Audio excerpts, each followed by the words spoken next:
Ya ukhti, antum. Jom mari beli. Semua kain ada di sini, kain kapan je tak ada kat sini.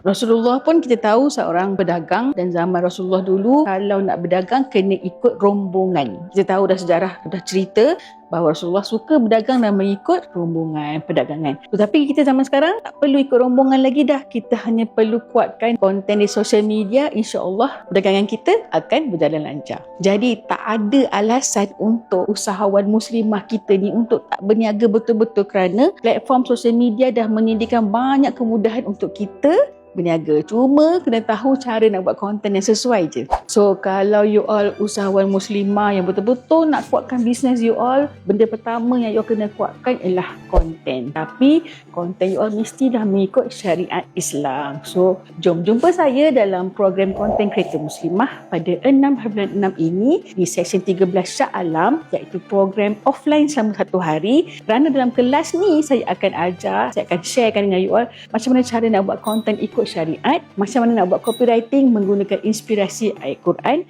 teknik shooting dan editing, dan juga teknik buat live khas untuk muslimah sahaja, kita-kita sahaja. So jangan lupa daftar kat link bawah. Jumpa nanti 6/6 2026 dalam program Content Creator untuk Muslimah.